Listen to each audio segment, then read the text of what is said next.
Students are not alone in their struggles with online schooling.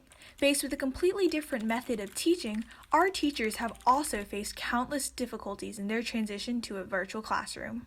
I know that in regular school, teachers are kind of used to seeing the students and interacting with them in person. And I know online a lot of people are reluctant to put on their cameras or turn on their mics. And for teachers that I've talked to, they say that this is probably the hardest part, is not really being able to interact with their class. It's kind of just like sitting on a blank wall. And I'm assuming for teachers, it's a lot worse too, because they're just essentially talking to a blank screen for most classes for almost 8 hours a day, which is really painful. I know that some of my teachers are having difficulty grading online. It's taking much longer than grading real papers in person. And I've also heard that some of my teachers are getting like eye strain from looking at the screen for too long. Despite these struggles, teachers continue to go above and beyond to make this virtual experience the best it can be.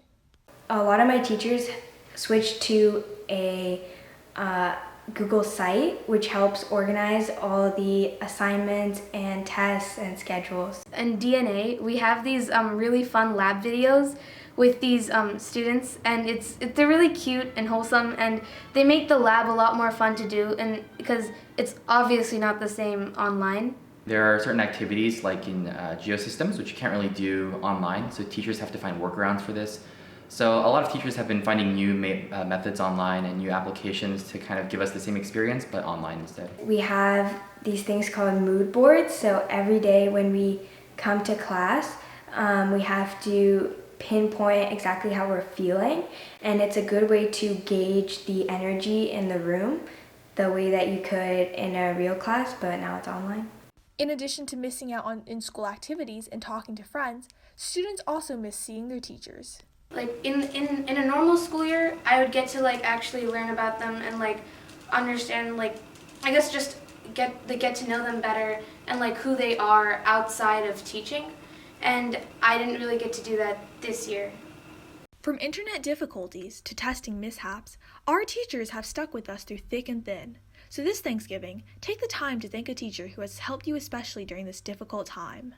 Yeah, so I'm thankful to my teachers for kind of sticking with this online program, even though it's difficult for them. Like I've said before, this lack of being able to see the students in person means that they're really not teaching their course the way they've taught for, the past couple years. So I appreciate that they've been making the effort to kind of transition to this online class and give us their best effort when they're teaching. So make sure to show your appreciation by making a video. I'm just thankful that despite that, they're still always willing to go the extra mile. By writing a song, or simply just by sending them a short message. For always bringing your best attitude. So enjoy your Thanksgiving.